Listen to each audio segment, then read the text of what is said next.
ఆదిలాబాద్ జిల్లా వార్తల విషయానికి వస్తే జిల్లా కేంద్రంలో రాజ్యాంగ దినోత్సవాన్ని ఘనంగా నిర్వహించారు. రాజ్యాంగం ఆవిర్భావం సందర్భంగా జిల్లా కేంద్రంలోని అంబేద్కర్ చౌక్లో రాజ్యాంగ దినోత్సవాన్ని ఘనంగా నిర్వహించారు. ఈ సందర్భంగా అంబేద్కర్ విగ్రహానికి పూలమాలలు వేసి ఘనంగా నివాళులు అర్పించారు. అనంతరం అంబేద్కర్ రచించిన రాజ్యాంగాన్ని ప్రతి ఒక్కరూ రక్షిస్తామని ఈ సందర్భంగా ప్రమాణం చేశారు. అనంతరం అంబేద్కర్ చౌక్ నుంచి బుద్ధిస్ట్ భవన్ వరకు ర్యాలీ నిర్వహించారు. ప్రతి ఒక్కరు కూడా రాజ్యాంగ పరిరక్షణకు కట్టుబడి ఉండాలని, రాజ్యాంగ పరిరక్షణ తమ కర్తవ్యంగా భావించాలని పిలుపునిచ్చారు. ఇక నిర్మల్ జిల్లా వార్తల విషయానికి వస్తే ఈ నెల 29న తలపెట్టిన దీక్షా దివస్ను విజయవంతం చేయాలని బీఆర్ఎస్ పార్టీ ఖానాపూర్ నియోజకవర్గం ఇన్ఛార్జి ముఖ్య జాన్సన్ నాయక్ బీఆర్ఎస్ పార్టీ నాయకులకు కార్యకర్తలకు పిలుపునిచ్చారు. నిర్మల్ జిల్లా కేంద్రంలోని బీఆర్ఎస్ పార్టీ కార్యాలయంలో ఏర్పాటు చేసిన దీక్షా దివస్ సన్నాహక సమావేశంలో బీఆర్ఎస్ నాయకులు పాల్గొన్నారు.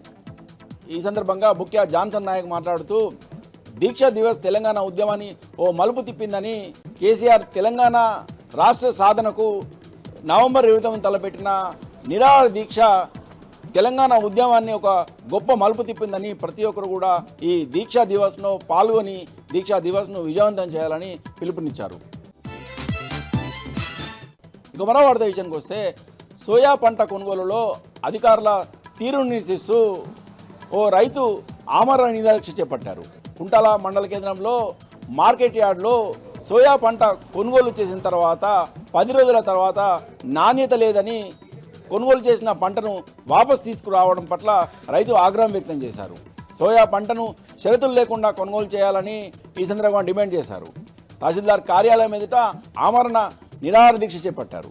కుంటాల మార్కెట్ యార్డులో సోయా పంటను షరతులు లేకుండా కొనుగోలు చేయాలని, అప్పటి వరకు కూడా తన నిరాహార దీక్ష కొనసాగుతుందని, రైతులకు అన్యాయం చేస్తున్న కాంగ్రెస్ ప్రభుత్వం ఇప్పటికైనా కళ్ళు తెరవాలని, రైతులకు న్యాయం చేసే విధంగా చర్యలు తీసుకోవాలని ఈ సందర్భంగా దత్తాత్రి అనే రైతు డిమాండ్ చేశాడు.